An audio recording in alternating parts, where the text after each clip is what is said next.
Now we have a machlokas tanoim here about ksira. We said that there are a number of scenarios in which you're allowed to cut down from the new crop even before the Omer. And the question is, did the Rabbanan at least make a gzera and prohibit that ksira? And not only that, there's a logic here that's very compelling as to why the Rabbanan might have instituted a certain gzera, a certain isur. And that is because if we allow you to do the ktsira, we always have a fear that you'll go all the way. You'll take the ktsira and you'll grind it down to make a flour until finally, at the end of the day, you'll eat it. And that's the sheet of Rabbi Meir. According to Rabbi Meir, in all those ktsiros that the Torah allows before the Omer, and we had a number of scenarios. We spoke about arid land, which must be irrigated, and it's a second quality, and therefore it's not a candidate for the Omer, and therefore there's no Issa to do the Ktsira on it. We spoke about also cases of Ktsira Shel Mitzvah. We spoke about a Ktsira that's between two Netios, and we want to avoid an Issa Kalayim. All these cases where we allowed you to do a Ktsira, that says Reb Meir is on a Torah level. But the Rabbanan are going to be very nervous. They're going to be very suspicious that once we allow you to do the Ktsira, you might therefore jump the gun and think that there's no Isur Chadash and therefore eat it as bread.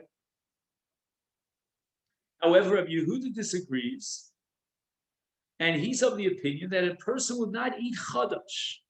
He knows that the new crop is prohibited, and he's Badal Minei. Badal Minei means he separates himself from Chadash the whole year round until he knows that they brought the Omer, and he knows that they haven't brought the Omer. And Ein Lachsho Shemi Yovel Yochel. We're not afraid that it'll violate the Isur Achilas Chadash. He considers Chadash as a Heftzid Bisura. He separates himself from Chadash the whole year round. And where do we find Zeros? We find Zeros like in Chametz, for example. So, we want to avoid ownership over Chametz because you might come to eat it. That's a different story, says Rabbi Yehuda, because Chametz is low b'dil minei. The whole year round he eats Chametz. And therefore, if you allow him to keep the Chametz on his table, he might very well come to eat the Chametz. But not so in the case of Chadash. Now, he mentions that Rashi and Tosfos say that in a case of a hefsed, even Rabbi Meir is going to allow you to cut down your ktsir. For example, we said about a Beis HaShalchin, which is an arid field, it's very dry, and it's irrigated. There's certain specific moments in time in which if you miss up and you don't cut down the growing wheat, it's going to disintegrate. It's going to get spoiled and ruined, and you're going to suffer a tremendous loss. So there's a very urgent need to cut down and harvest that tefua immediately in a Beis Hashem. And therefore,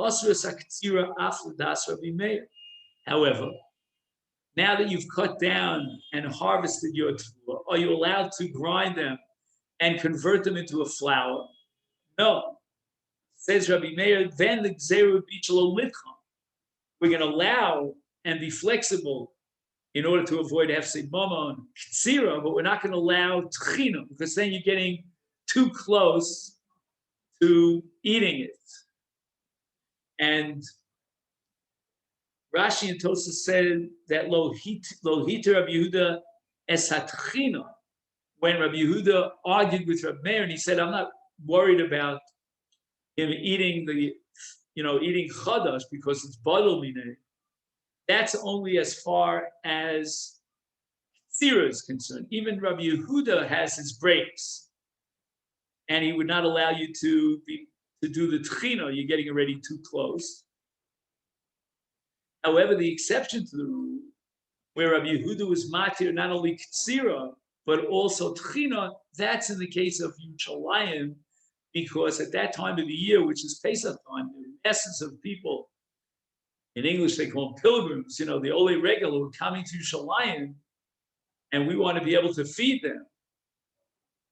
but we can't feed them chadash, but at least we're going to cut down the waiting time by doing the ktsira and the tchina,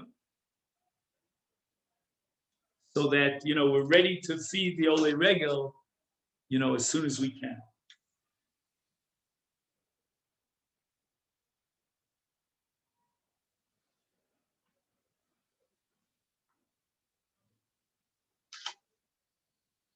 Now we have something called shachas.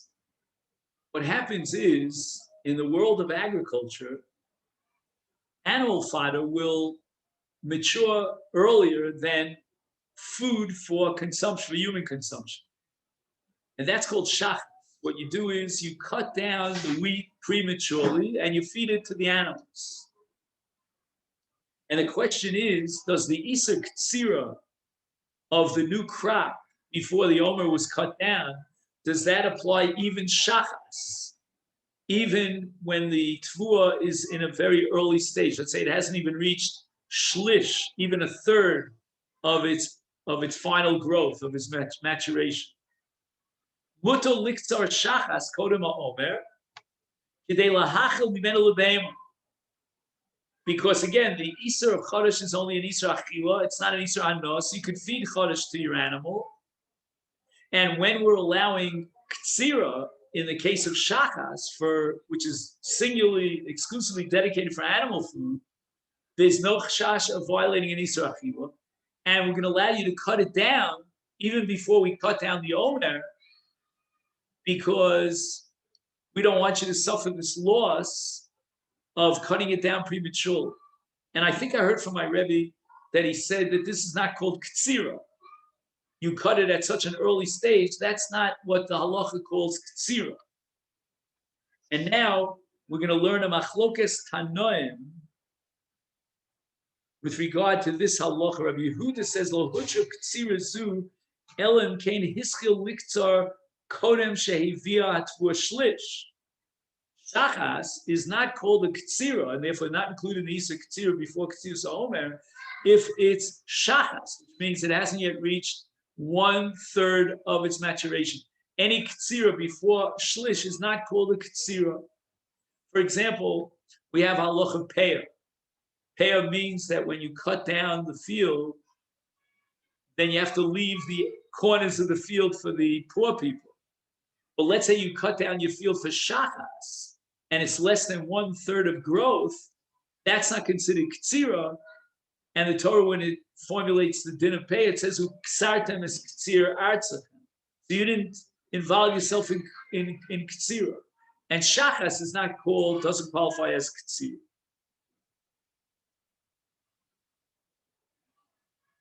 Now we're going to take a look at a sefer called Birchas HaZevach.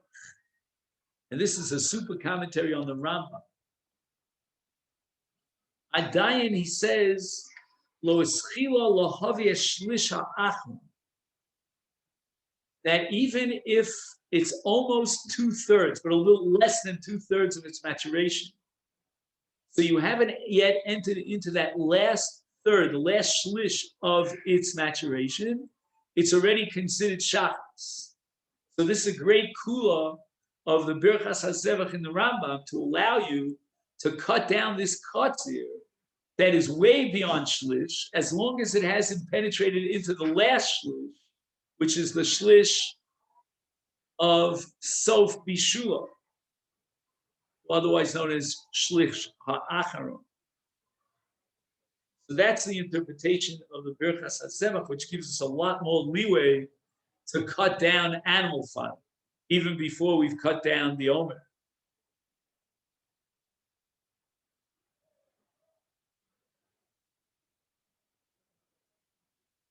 Now the Birchas HaZevach says that adayin lo nigmar gidul hashlish harichon, that according to another opinion, we have to limit and restrict the heter of shachas, of ktsira shachas, to the case where we haven't even reached the maturation of the first shlish, which is the way that we originally thought of. That was before the Rambam. Now, Rabbi Shimon says that you're allowed to cut down for shachas, the tvua, even after it reaches a shlish. Mutar liktza beima afli achar sheviat tvua shlish.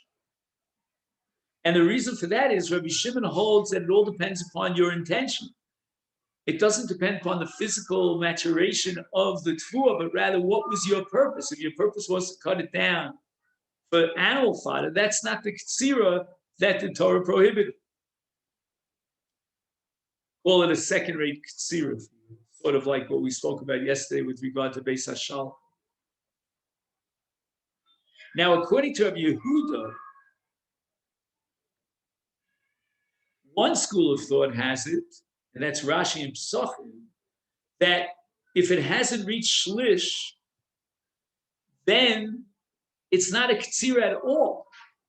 And I don't care what your intention is. You may well intend to feed this to a person, but you know what? We're not going to consider this a serious ktsira because it hasn't yet reached shlish.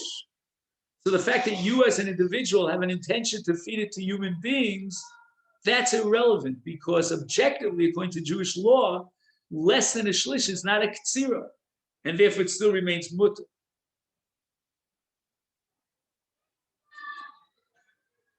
Now, if you're cutting down premature wheat, l'shem, for the purpose of lahachil a behema, then even if the chitim gemura, so imagine, you're talking about wheat that reached its full maturation, but here we're going to add a very important stipulation, and that's called al yidei kituf.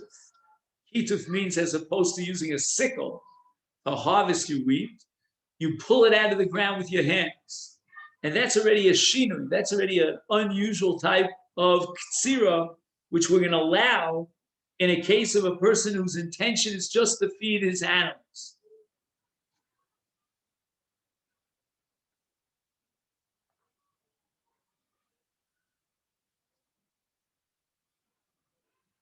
Now we get to the Rashba. Gam kishaloi via shlish, according to the Rashba's opinion, when we don't have a blanket heter that would allow me to cut down wheat that's already reached shlish, simply because I have in mind to feed my animals. No. Gam kishaloi via shlish, even if it's shachas, in the sense that it's less than shlish bishulo, lo hutar lekotra letzarach achilas adam. So we need two conditions to be fulfilled in order to permit this harvest. Number one, it's got to be less than avah shlish, and number two, you have to have the intention of feeding it to the animals. And according to Rabbi Shimon, in the opinion of many Rishonim, the halacha is that as long as lo nigmar tvua, the tvua has not come to full maturation, you're allowed to cut it down. And afilu leachilas adam. That's how far Rabbi Shimon went with his kula. As we said before, according to Rabbi Shimon, you're allowed to cut down your ktsira even after it reached the shlish. But that we thought was only limited to a case where he's cutting it for the purpose of animal fodder.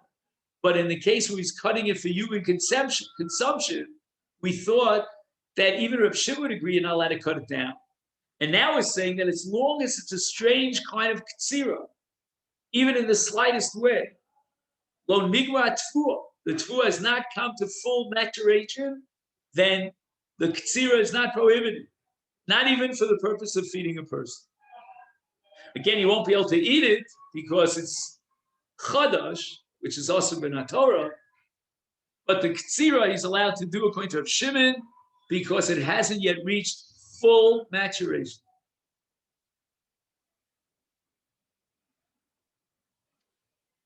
And now he quotes the Ra'al, the Bartanura, who says that kol zman shelo nigma tfuah, as long as it hasn't reached its full maturation, hitir, Rabbi Shimon was matir ktsira afli odo,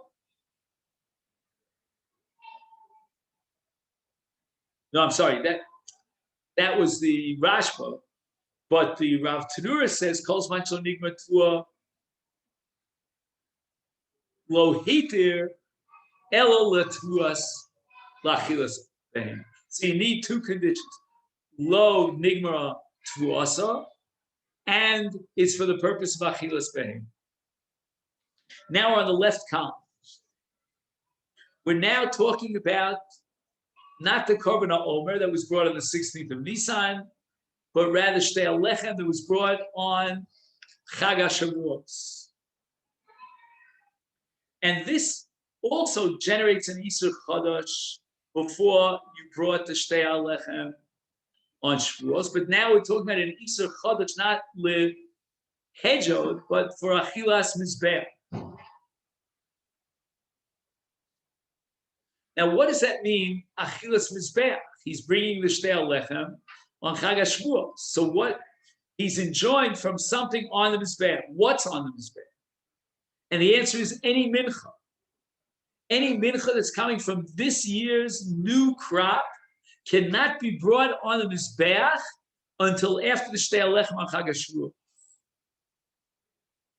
And when we talk about mincha from the new crop, that includes mincha haba b'fnei atzma, minchas nesachim haba ma'zevach, whether or not it's a mincha that's brought on its own, or even if it's a mincha that's just an accompaniment to a carbon, like the minchas nesachim of the tmidim on a daily basis.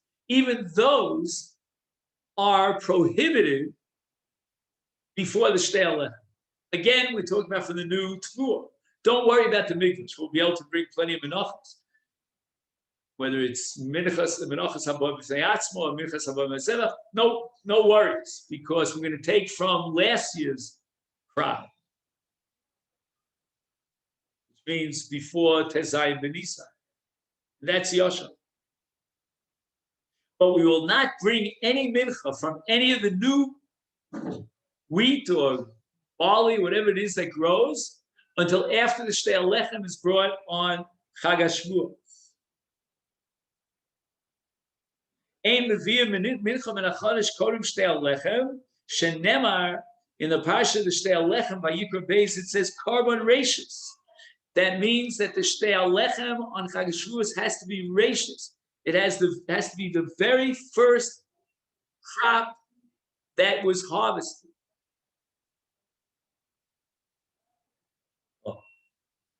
Now what happens? B'di'evet. He brought a mincha min hachodesh before the Shtei Alechem. What's the status of that mincha? Does it come under the psul? If you recall these words, this phrase, "Mimashki Yisrael bin amuta b'ficha," and shall we say that the iser mincha min hachodesh before Shtei Alechem is enough to invalidate the mincha if you brought it. And here Rabbi Yehuda, the Mishnah Menachos, differentiates between when exactly you brought that mincha min hachodesh. Did you bring it before the 16th of Nisan, or did you bring it after the 16th of Nisan before Chag HaShavuos? If you brought it onto the Mizbeach when it was Chodosh, meaning Chodosh Lachilas Hejod, Lachilas Odom, it was before they brought the Omer, then we're going to activate the principle of Mimashki Yisrael ben Amuta B'Ficha, and the carbon is possible. But if you brought it min hachodesh as a carbon mincha after the Omer, then b'di'evet the mincha is ksher. You aren't allowed to do so, but b'di'evet you're okay.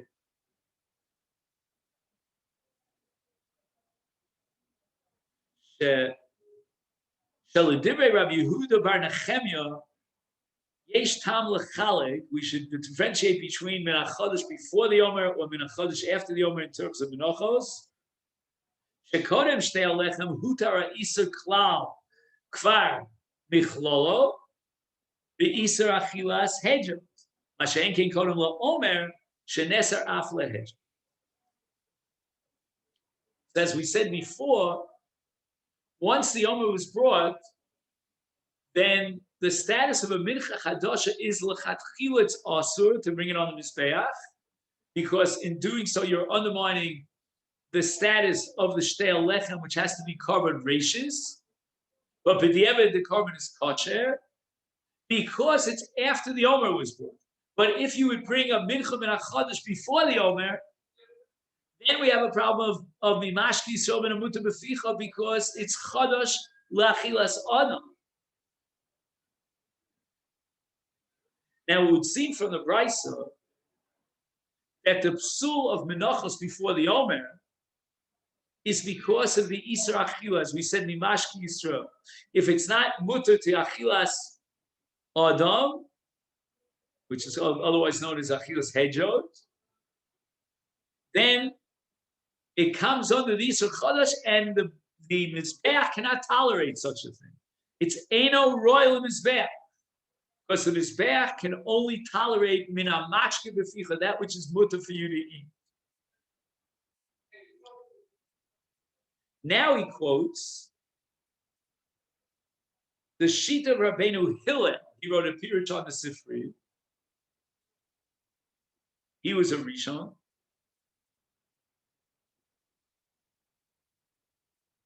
He says that when we passel a carbon mincha, min chodesh before shtei alechem after the Omer, that's a separate sul. It has nothing to do with the Yisra Achila. And it's based on a drasha. And the drasha says, "V'lo mincha acheres reishis k'tzircha."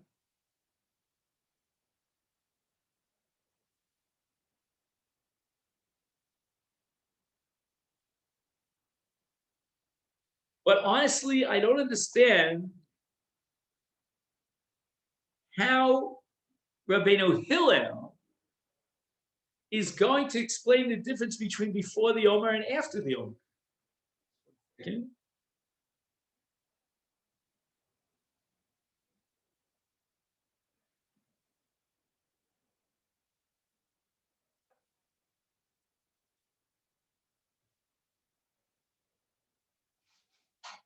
See, for this I need a chumash. I have a chumash here. See something. Of Gimel Yud.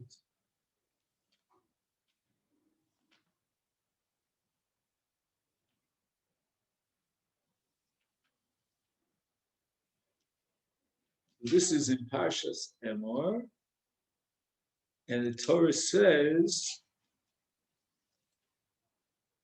yeah, I suspect this pasuk, which we're darshaning, is in the parsha of the Omer, not in the parsha of Shtei Lechem. And the pasuk reads, "Uksartev ktsira b'avesem es Omer reishis ktsirchem el hakohen."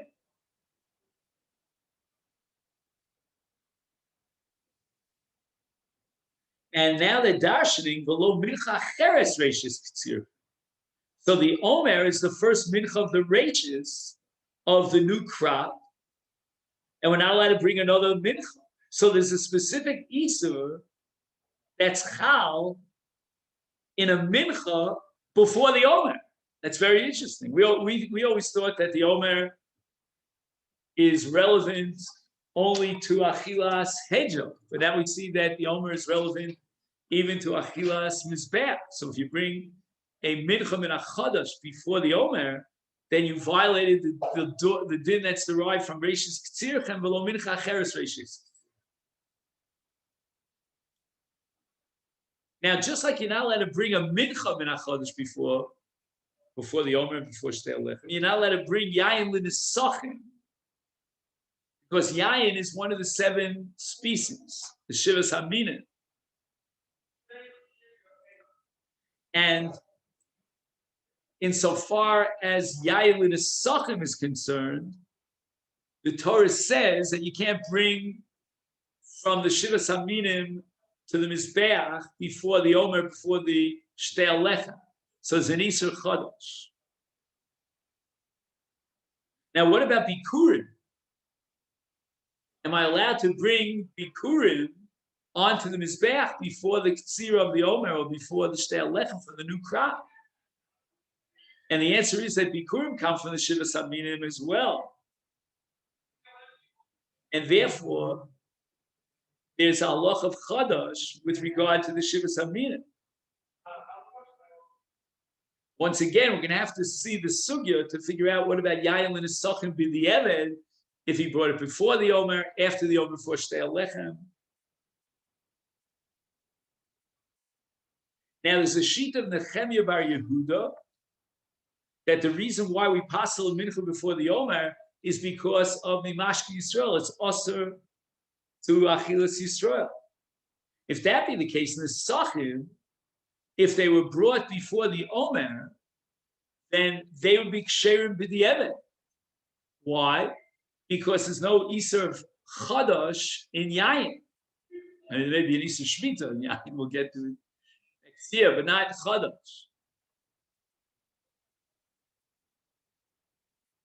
Yeshe Pasak, he has a Rambam here based on a Tosas Yom. Then is Sachim Koda Omer Psul. And this is a Pella. Why should the Sachim before the Omer be possible? You can't quote the Pasuk of Minamashki Yisrael and Amut Beficha because there is no Isser Chadash in the Sachim. Isser Chadash is only Lechem, Koli, V'Karm, the 5 species of grains, but not on wine.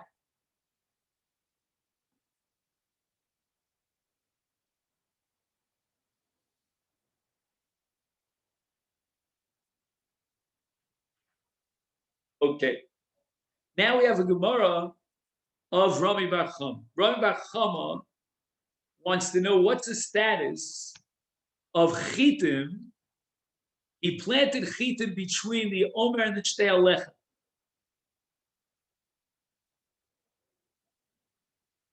So let's read it inside. But Chitim sheshrishu bein Karban HaOmer lebein Karban Shtei Alechem.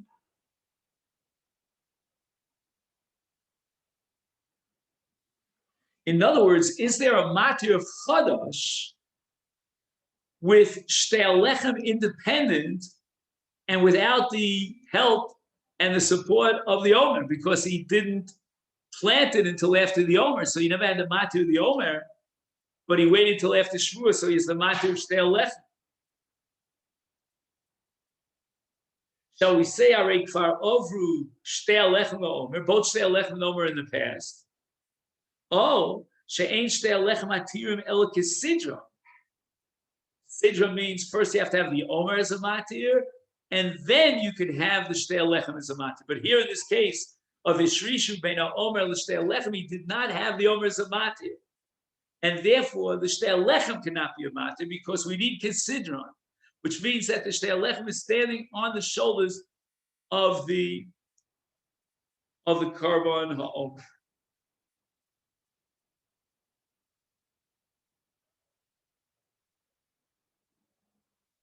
Another suffix in Rami Bar Chama.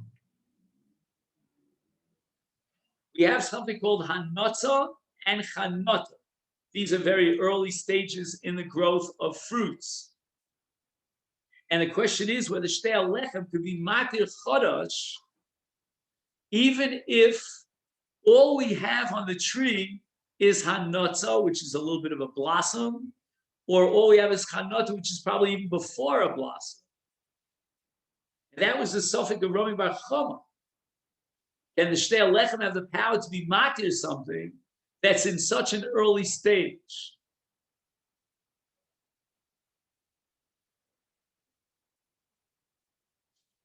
So Rashi says that the suffix is only as far as grapes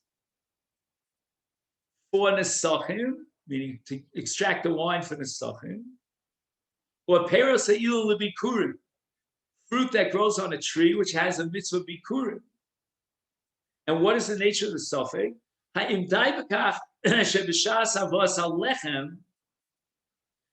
at the time that the lechem was brought in the Mikdash on Shavuos, kvar henitz ha'ala shalem, there's already a blossoming of the leaf.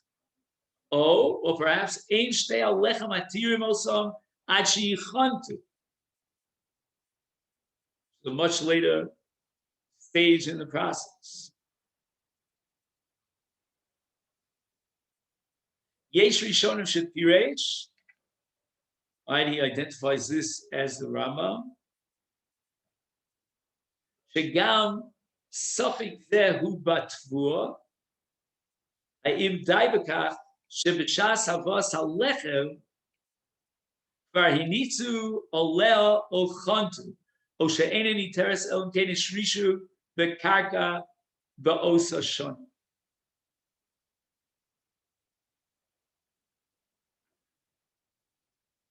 So the suffix is in the tfuah, and the question is, when we bring the shtei lechem, is it enough that we have tfuah, and already after hanotza and chanota we have it, or should we say no? The matir